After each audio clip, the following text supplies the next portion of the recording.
All right, so good morning, everyone. Thank you for joining us today for what promises to be an insightful and informative webinar on Australia's defense sector.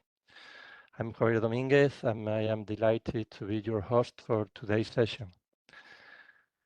As we dive into the complexities and opportunities within the Australian defense industry, I want to take a moment to set the stage for our discussion. But first, let me introduce you to today's speakers. Brent Clark, Chief Executive Officer of Australian Industry and Defence Network. AIDN empowers Australian small and medium businesses in the defence sector. They can provide vital information and help their members by connecting them with government, prime contractors, and each other. And Alberto Tubella, the person in charge of the Australian office of Andalucia TRADE, our person in Australia. And then topics we are going to talk today. Brief on Australian industry, overview of the Australian industrial and defense landscape, implication of AUKUS, very important, respect to defense procurement, and introducing overseas companies into Australian environment and benefits both companies. Sorry. I encourage you to actively participate by asking questions or sharing your thoughts throughout the session. Your engagement is vital to making this a productive and enriching experience for anyone. So any of you who needs to talk, who want to talk, to say something, please let me know. I will open your micro and you could be on direct. Before we start, I would like to remind you about the trade mission we are working in. From 26th to 29th November, we can provide you with a B2B meeting agenda to meet the Australian companies. If you are interested, please let me know and join us. Okay, thank you very much for joining us. Thank you very much, friend, for joining us well to your time. So, Alberto, please go on. Yes, let me share something.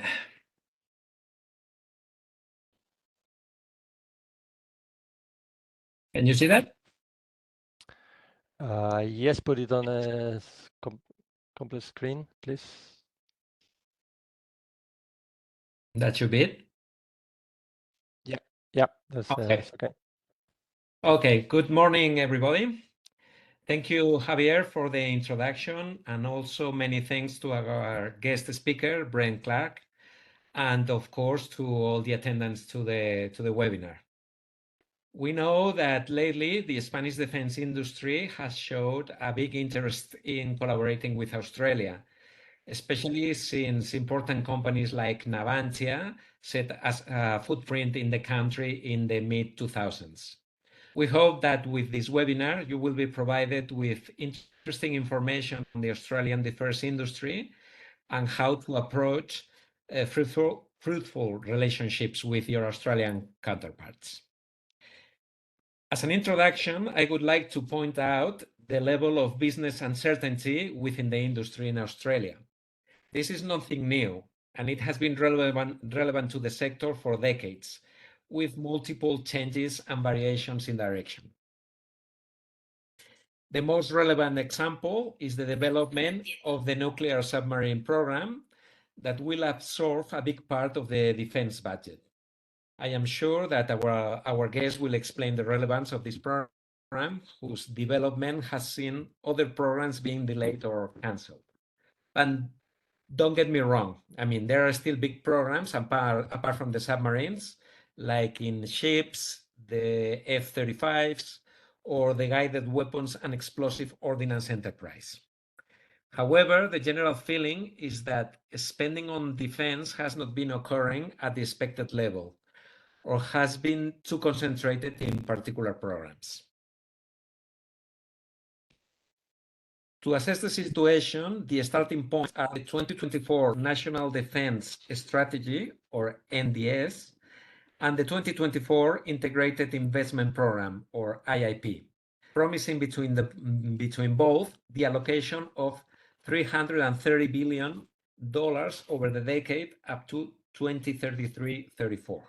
These figures will represent 2.3% of the nation's gross domestic product by those years, 2033, 2034. But the bipartisan support is still to be achieved. Let's remember that Australian politics is dominated by two alternating parties, Labour and the Coalition, which is the equivalent to the Conservatives, whose view on defence differ in great manner and sometimes is used as a political issue rather than a pragmatic one. In any case, the 2024 budget expresses a $55 billion expense for the year. The largest parties will be 34 billion in acquisition and maintenance of assets. In here, we can find 11 billion for the Army, another 11 billion for the Navy, and around 10 billion for the Air Force. And additionally, there is the nuclear submarine programs that will be allocated with a sum that will reach 5 billion by 2027-2028. Both local and international companies will find opportunities innovating in the areas prioritized by the Australian Defence Force, like undersea warfare, unmanned systems, long-range strike, or artificial intelligence systems. Australia will require a localized production and workforce. For this reason, foreign companies are encouraged to seek local partnerships in all respects. We hope that this series of activities that we start today will help our companies to establish contact with Australian counterparts. And now to our guest speaker, Brent Clark.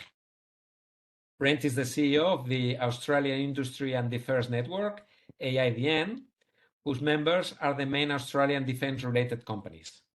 The association fosters collaboration between its members with other organizations and international bodies as well. Thank you, Brent. The floor is yours. Thank you, Alberto, and thank you, Avia, for that kind introduction. And welcome to everybody that's on the webinar today. Alberto did a very good job of creating the background for what's happening here in Australia. I might give you a little bit of history before we get into the bits that probably particularly interest you in terms of the work. After a period of about 9 years, we had a change of government from the Conservatives to the Labor Party. The immediate action of the new government, and that occurred in about May 2022, so it's just over 2 years ago now. So we are actually heading towards our next election, which must be held by May 2025, so not that far off that occurring. The immediate action of the government, the new government, was to conduct a Defence Strategic Review. Now that Defence Strategic Review went on for a period of about 12 months. And in that time, a significant number of projects were, for all intents and purposes, frozen. There was just no activity that occurred. The main reason that they were frozen or stopped was effectively because the Defence Strategic Review was basically going to set the agenda for Australia's Defence Force and therefore Australia's defence industry going forward. On completion of the DSR, or the Defence Strategic Review, government then rolled into two other significant reviews. One was the ship or the National Naval Shipbuilding Strategy, and the other was guided weapons. Again, those two reviews went on for a fairly significant period of time, and again, a lot of activity was halted whilst those reviews were conducted. It's pretty reasonable to say, and I'm sure all the business people online will understand this, that in effect, government had ceased defence activity. So a lot of Australia's Indigenous or in-country defence companies were struggling in terms of order intake. Our general estimate is that effectively the majority of Australian defence companies had a reduction of about 30 to 40% of their order intake. Now we're through all those reviews, and there is now an expectation that government will start to spend money again. The important thing, and Alberto had it on screen, and I think it's very important that you have a look at this on the Defence website, and we can or Alberto, we can flick you through the links so that people can read that. Whilst the National Defence Strategy is important, the document that means a lot to industry is the Integrated Investment Plan. That's a 10-year document, and effectively, this government has determined that the way I would phrase it to you is that if it's not in the Integrated Investment Plan, it's not going to happen. Now, initially, Defence had taken something in the order of about 700 projects across to government to be approved. That was rejected by government, and government dropped the number of approved programs down to 250. So it was a significant drop in what Defence was asking for. Now, of course, that might sound horrendous, but of course what happened was you had some very large priced programs that were included in that, of which what we call AUKUS Pillar 1. Best way of describing that is the nuclear submarine for Australia. That is a huge program. That program is valued today at about 368 billion Australian dollars. However, it is widely expected to exceed that amount of money. So in terms of contingency risk and add-ons, we can expect that program to grow in both scope and that type of activity. That is going to skew, or perhaps a better way of putting that is going to drive a certain outcome from Australian industry and Australian industry contracts. The Australian industrial budget, as Alberto alluded to, is going to be approximately 2.3, 2.4% of GDP. Government does not intend to increase that percentage. So therefore, a large program like the nuclear submarine, if it grows in complexity and it grows in financial cost, is going to consume a greater percentage of that GDP. And because government doesn't intend to expand the GDP percentage, it means that other projects could suffer. We've had a significant pivot or a change in direction. Up until fairly recently, the philosophy of how the Australian Defence Force was geared up was for it to be able to do multiple operations across multiple spheres, i.e. it could operate in a land environment, it could operate in an air environment, it could operate independently across a whole variety of activities. The current government has changed that direction, and it has focused the Australian Defence Force into what I would call a very specific ability to integrate itself into one area, i.e. you would have an amphibious team that comprises amphibious ships that are protected by warships, with an amphibious army element, with an amphibious defence from an air perspective. So the government is trying to drive Australia's Defence Force into be able to do one thing very well, as opposed to multiple things okay, if you understand the difference there, and I'm sure you do. What this means is that we have really pivoted from where we were 2 years ago. It's as simple as that. An example of that was 2 years ago, there was an intention to buy 450 protected mobility vehicles. That number was dropped to 159. So basically a brigade level's worth of vehicles. It's been done that way because the Australian Defence Force is going to have one particular focus. So you don't need the ability to have 450 vehicles that can be across the whole spectrum. What we're seeing in Australia today is a massive pivot, a massive movement towards the maritime industry.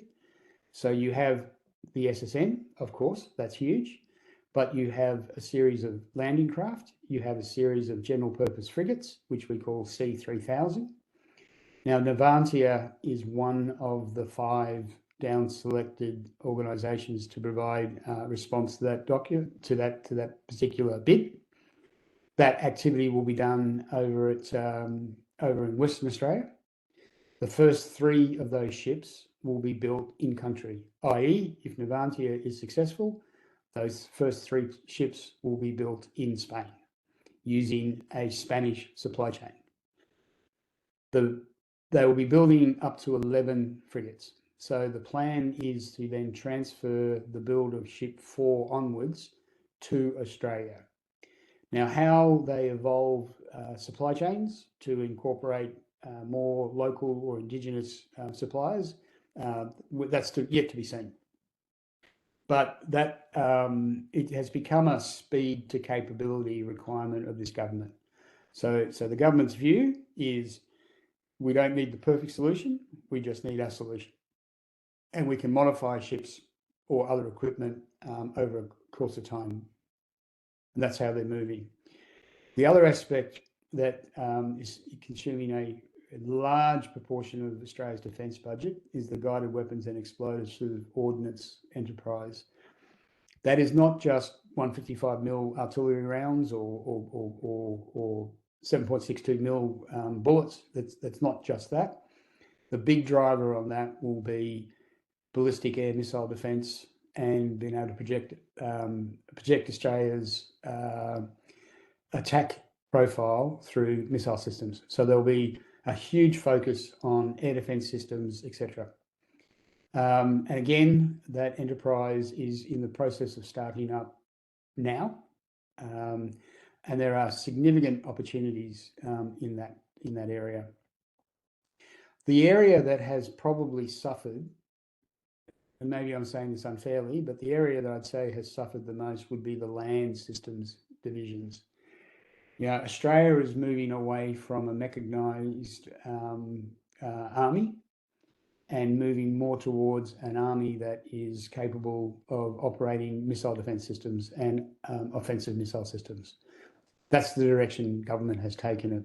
Hence, as I said, a reduction of 450 vehicles down to 159 vehicles to achieve that aim. I can only continually emphasise throughout this talk that you need to have a look at the integrated investment plan. I can assure you that if you don't have something that fits into that, what we call the IIP, then there is very little chance of success from an Australian perspective. Government has made that perfectly clear.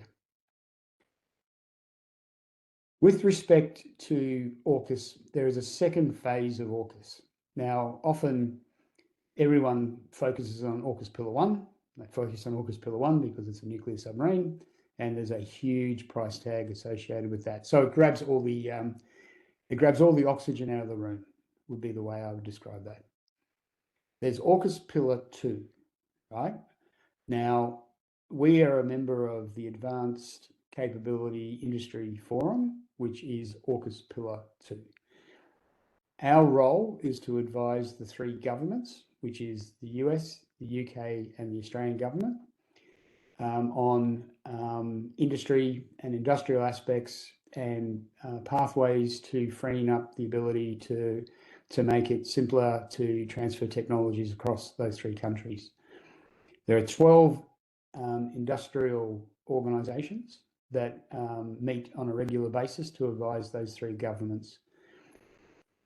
There is already talk of expanding that, what we call AUKUS Pillar 2, to include other countries.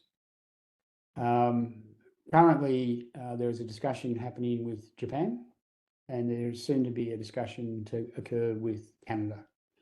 However, it's important to note that it's not limited to those countries, that the 3 governments are looking at any and all technologies that can assist them in providing a robust capability. So there is nothing that would preclude Spain from being involved in that enterprise. Recently, Australia has gone through a legislative process where we have changed our defence export legislation to be more in line with the United States. Now, in there, I won't bore you with the details of that, but in there are a variety of countries that are given a exemption status. Spain sits in that group, and it's very important to know that and remember that, because being in that group affords you some ease of access to those markets, including not just the Australian market, but the British and the US market. So I would urge everybody to certainly have a look at that. It is certainly some legislation that has made it easier. However, and I'm sure, again, I'm sure you're all used to dealing with the Americans like we are. So, of course, once you start to deal into the American system, it can become not so much problematic, but of course the Americans with ITAR regulations and things like that can make it very difficult. So you need to go into that marketplace with a very firm understanding of what you may be committing yourself to, because the US State Department can make it difficult for you to export post once you get in there due to ITAR regulations. It won't affect Spain exporting equipment to France, and it won't affect Spain into exporting equipment to South Korea. But any other markets that you have, particularly in Eastern Europe, certainly some elements within Asia and the Middle East would become more problematic for your companies. So again, would urge you to, whilst the barriers being removed is a great outcome across the board, the cost could be a restriction in some of the markets that are not considered or not put on the exempt countries list. And the exempt countries list at the moment is around about 35 countries across the three governments. Now, each of those three governments, the British, the American, and the Australian governments, they have the ability to add countries to the approved list. And of course, and we've already done that from an Australian perspective, but ultimately there will be countries that the US will just simply not allow that to occur. Now, I'm not going to try and explain US foreign policy. I think the only people that can do that is the US, but it is something to note in terms of entering that market.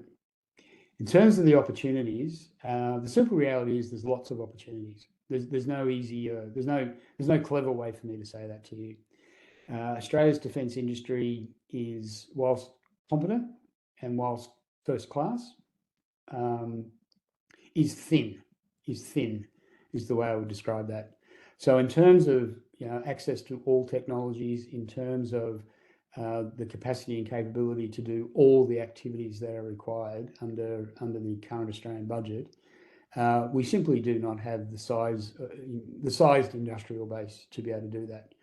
So the opportunities for, and excuse my clumsy way of putting this, but the opportunities for foreign entities to come into the Australian marketplace are good.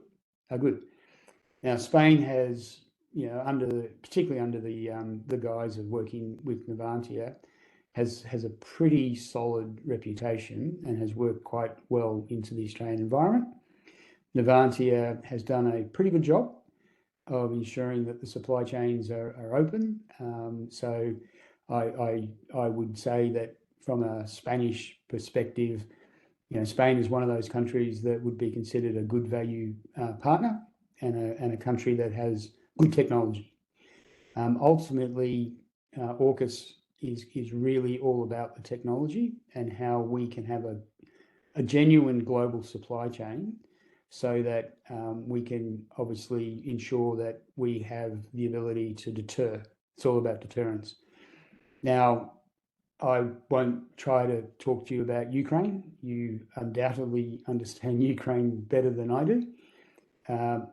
Clearly, that is a problem, and clearly what the Russians are doing in there is a global problem. From an Australian perspective, the other side of that problem is China.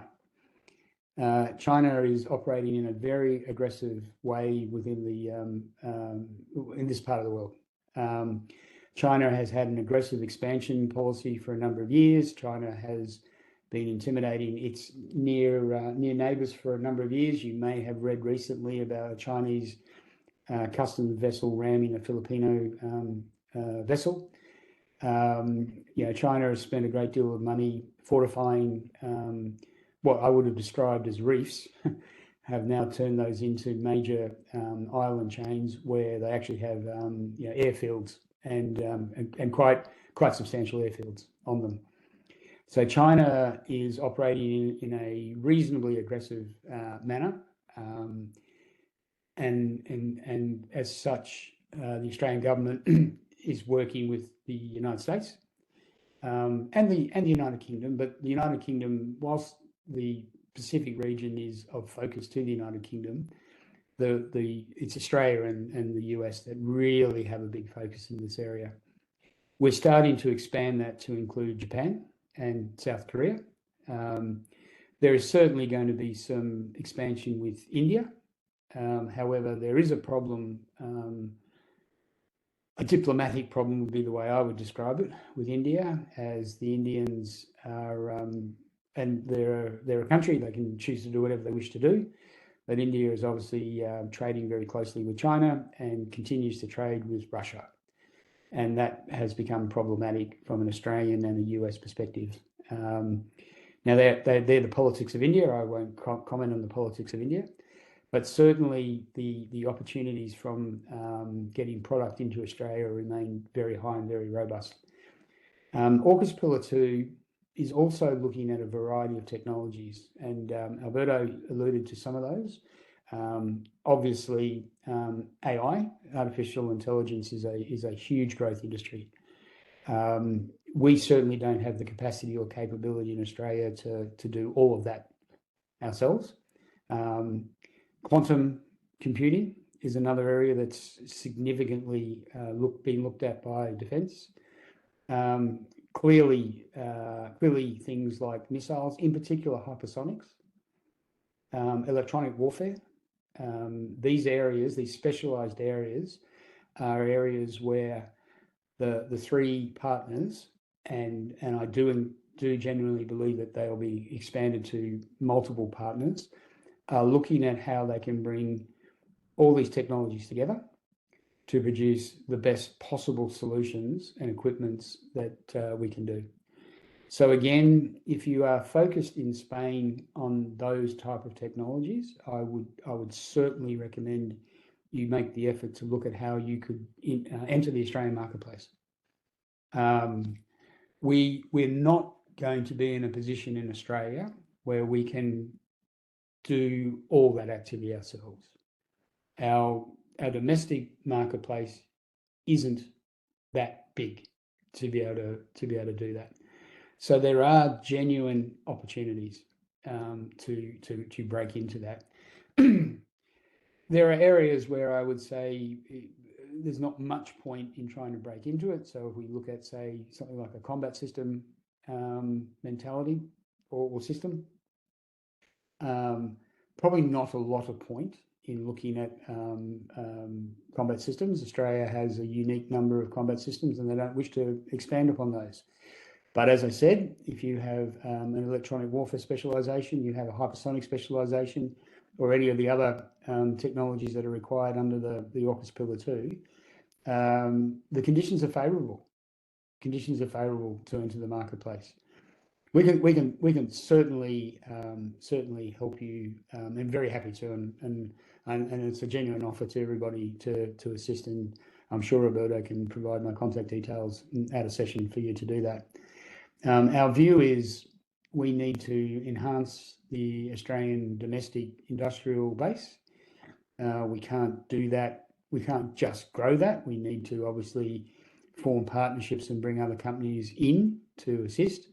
I think the benefit for Spanish companies is that any of those kinds of arrangements that you make also then makes it even easier to enter the US or the UK, although I suspect that Spain doesn't have too many problems in the UK, even though they did go through their Brexit. And there's the whole, the British population voted a certain way, that's up to them. But certainly from, I'll make no comment, I'm not British. But certainly breaking into the US market, I would encourage you all to look at Australia and look at the sort of partnerships that you may be able to forge with Australia, because the ease of Australian companies moving into the US marketplace has changed dramatically, and it's changed dramatically over the last 12 months. This has occurred rapidly, and all these changes have been brought about by the requirement to transfer intellectual property, technical data, technical knowledge, technical know-how, and technical know-why into the Australian marketplace and into the US marketplace. The other thing from an Australian domestic perspective is that the US supply chain is under extreme stress. I know that might sound crazy for a country of the size of the US, but their industrial base is under an inordinate amount of pressure. So the opportunities for Australian industry and anybody that becomes part of Australian industry to break into the US marketplace are great. They are great. And we are certainly encouraging our members to look to the US, because the US needs that kind of support. There's a different issue with the British. There's always a different issue with the British. From our perspective, the British industrial base is probably under capacity. So the UK government is looking at ways to export to everybody and anybody, whereas the American government is looking at how they can supplement their industrial base to keep up with demand. As evidenced, the US has a requirement to produce just over 2 Virginia-class SSNs per year. Australia contributed approximately 5 billion Australian dollars to supporting and enhancing the US supply chain for the production of Virginia-class, because if we don't do that, and the Americans are unable to supply those Virginia classes, we have a gap in our capability. The Americans are currently producing approximately 1.3 Virginias a year. They need to effectively produce 2.3. So, and the shortfall there is purely capacity of industry. So, allied countries like Spain, and Spain is an allied country. Spain is a good friend. And Spain has been to Ferrol many times when I was at BA Systems, when Navantia was building the base of the LHD. Spanish technology and Spanish companies are valued in terms of how they're looked at. So I guess to try and sum this up for everybody, because I think probably the best thing we can do is have some questions. There is real opportunity in Australia.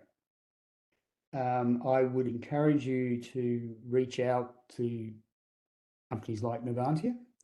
I would encourage you to reach out to your embassy here in Australia, and I would encourage you to reach out to us so that we can put you in contact. All we require is to know what you do, and we will find the Australian company, and then we'll let the two of you go on a date and work out whether you're going to get married, and go from there. But there is no issue, and it's important to understand this, there is no impediment to Spanish companies coming into Australia.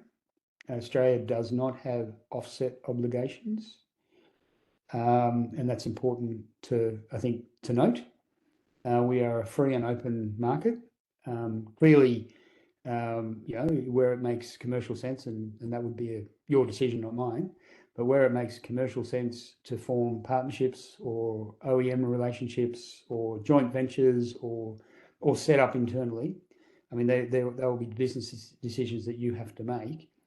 But I can only say the opportunities there. We are going to be spending, and Alberto said it in his opening brief, the Australian defence enterprise is worth about 55 billion Australian dollars per year, of which about 42 billion roughly, it tends to be on acquisition. And then, of course, the sustainment that goes with that. That number is not going to shrink. That number is only going to get bigger. And Alberto quite correctly advised that the SSN is not even part of that number. So when you look at the amount of money that Australia is going to be spending on defence, we will be in the top 10 countries in terms of defence expenditure. So it's probably worth your while to have a good think about the Australian marketplace. Alberto, I think hopefully that gives everybody a good summary. But I'm happy. I can keep going, or we can go into some Q&A if you'd like. Well, probably if there are questions that will focus the conversation one way or another. And while our guests are thinking about the questions they have, I have one for you. Yep. I talked in my introduction that there is no bipartisan agreement on defense issues. We have an election, hopefully, if not by the end of this year, the following year for sure, before May. Do you think if there is a change of government, I'm not saying that there's going to be, I mean, nobody knows the outcome, obviously, but in fact, the question is, all these programs are really long-term. How good are the Australian government to maintain those programs, even if there is change of government or alternative government, let's say? No, look, a really good question. It is a really good question. Look, there is bipartisan support for the SSNs. So I can sit there and I can assure you that the probability of a program like that being cancelled is extremely remote. I believe that, and having spoken to both sides of politics, as you would expect that I would do, there is broad support from the opposition. The opposition itself, and we have said to the opposition that Australian industry, that's all of us, cannot sustain another review from a new government that stops work. If they were to go down that path, they will simply choke the industry to death. So our view is that we are now on a pathway that this government has pushed us on. By and large, it's probably as good a pathway as we could hope to be on. There may be some tinkering, if you know what I mean, around the edges. But I think in terms of nuclear submarines, I think in terms of AUKUS Pillar 2 and the capabilities there, in terms of the general purpose frigate, in terms of aviation and the land systems that we're looking at, and certainly in terms of the guided weapon and explosive ordnance activity, I think it would be very unlikely that the coalition would dramatically change events. And without going into politics, but I guess I'm going to, the problem we have is not whether there's a change of government. I mean, personally, I don't believe that there can be a change of government, but you never know. I haven't got a crystal ball. But the problem in Australia is it's highly likely that we will have a minority Labor government. What does that mean? Australia hasn't done minority governments well. We've only had one in the past, and that didn't go according to plan. So for the Labor, and I believe that minority government would be a Labor minority government. So that will require them to get support from independents and the Green Party to get legislation through both houses of Parliament. I think the government could successfully negotiate a pathway through with the independents. I think it will be far more problematic for them negotiating an acceptable outcome with the Greens. The Greens, and again, I'm not making a political statement here, but the Greens in Australia, they're not like a Green Party in Germany. They're quite fixated and quite radical in their thought process. There is no support from them effectively for much to do with defence at all. So that will become difficult for the government if they were to go into a minority. Okay. Well, Javier, I don't know if it's written questions or you are going to open the mix. Yeah, not really. Well, one is coming, but joining your question, I wonder about United States elections. If you think it could happen, Just a quick answer if you can. Sorry. I can. Sorry, I'm only laughing because I've been. I understand because AUKUS is so important for us. So. Look, I understand that. Look, and strangely enough, I've been asked this question 3 times in the last few days. So I need to go on the record, Javier, and say that I'm not an expert on Donald Trump. I have done a lot of reading on him, and some of that's a little bit frightening, but anyway, let's not go there. So Donald Trump, if he is to be elected, has indicated that he would not reverse the decision on AUKUS at all. He's an AUKUS supporter, as is the Republican Party. So I don't think you will find that the US would change its approach with respect to Australia. My belief is, I think that you would have a bigger problem in NATO than we would have in Australia. I think you will find that President Trump would be inclined to try and force NATO to spend a greater percentage of GDP on its own defence, as he tried in his first term. So that may make Australia a more attractive market for you if Donald Trump is elected president. Okay, fair enough.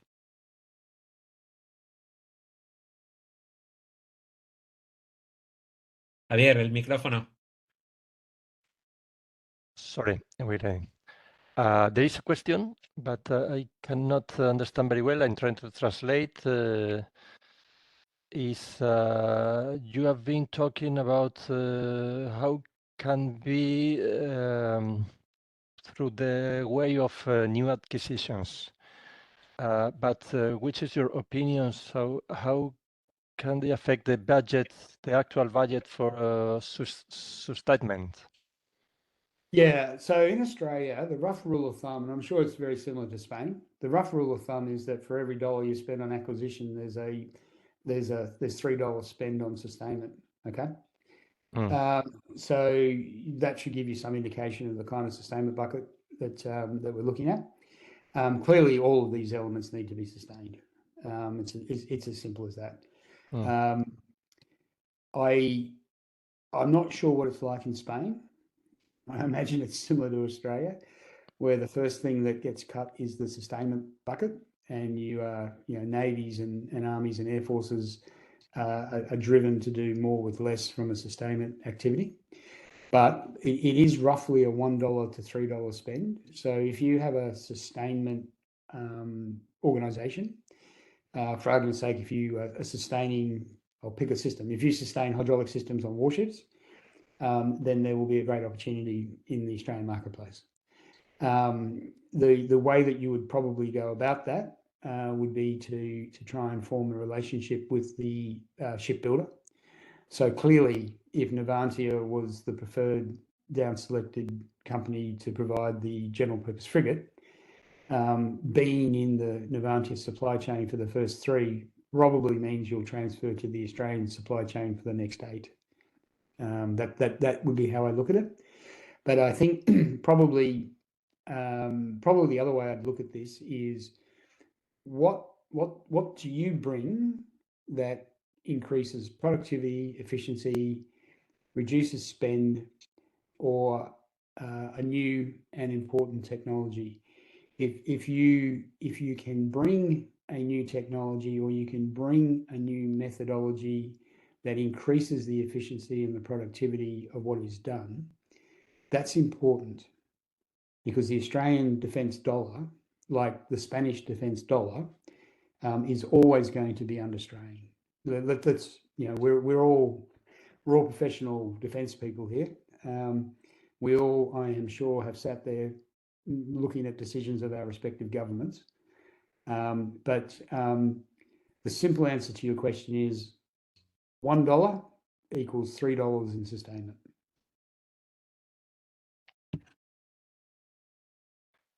Okay, thank you very much, Brent. It's no more question, but I got one. Looking at the Australian market, how huge it is, are the Australian companies watching to the European market? So Spanish one can cooperate not only in Australia but also in Europe, or to partnerships, to win-win in both markets. Yeah, look, I think obviously that's the best outcome, right?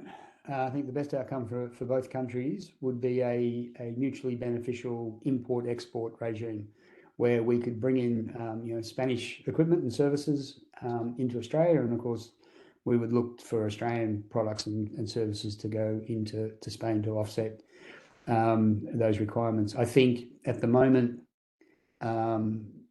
the way I would probably sum up things from an Australian perspective is that a lot of Australian companies are looking to the United States.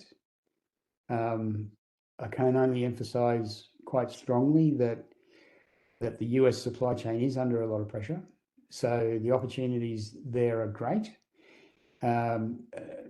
Australian companies moving into the European environment, probably a little bit more difficult. Clearly, Australian companies are getting product into Ukraine.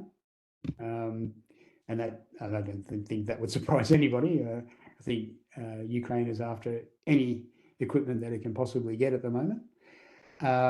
But I think if we could have mutual arrangements between Spanish and Australian companies that can benefit each other in each country, I think that would be a great outcome. Good. This a company of who is providing a service of heat treating. They say they are working with Navantia for the frigates 110 and the submarine S80 as well with Navantia. Yep. Also experience collaborating with Taiwanese companies. They are focused on the to do the service in the country, in the market they are using. So do you think there are significant opportunities for service companies? Are you demanding service companies like this one, heat treatment for Yeah, look, I think obviously it gets down to your product. Okay, so if you're and I'll just pick a system. If you're providing a freshwater chilled system for an S80 submarine, and you are providing a chilled water system into Australia, as the OEM, as the original equipment manufacturer, there's effectively two ways. You can set up a subsidiary yourself to do that maintenance, or you can establish a relationship with an Australian company and effectively get paid a license fee for the Australian company to do it on your behalf. That becomes a business decision. Do you as a Spanish company want to send 5 or 6 people to live in Australia or have Australian employees? I can't necessarily answer that.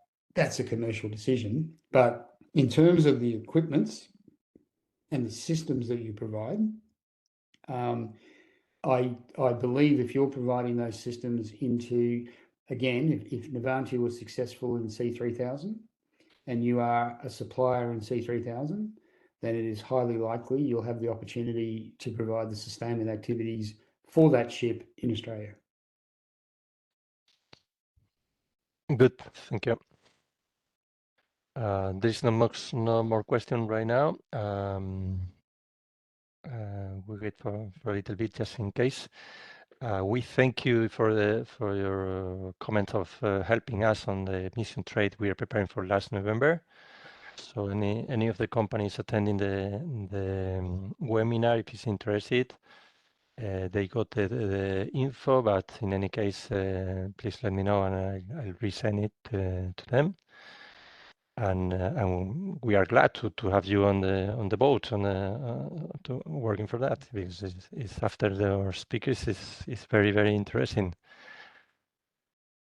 So it's no more question. I think if Alberto isn't got anything else, or you want to give us last comment or last summary or something. Yeah, well, basically, I want to really thank you, Brent, for your exposition, because it's been very, very clarifying, and very straight to the point, and this is what the companies need, what they need to know.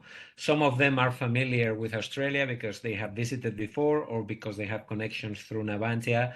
And as you know, there are also a few engineering companies that are based already here on Australian soil, so some of them are familiar.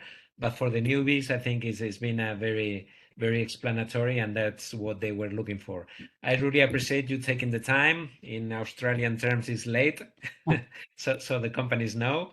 And also thank you to the attendees for an early morning to join the webinar. Javier is the main point of contact for the organizing trade delegation. I will be the person here in Australia. I'm Sydney based for you to know, Brent. And you have my contacts as well, so Yes. I will keep in touch for sure. I will keep you posted what's happening with the delegation, and also with, well, you know that from time to time we have questions, we have people asking for different issues. So I'm really happy that you opened the door to this contact and to provide with your knowledge. And at this point, if there's nothing else, well, we can cut it here. It's a good time. We're stuck to the timing, and well, we are available for whoever needs us.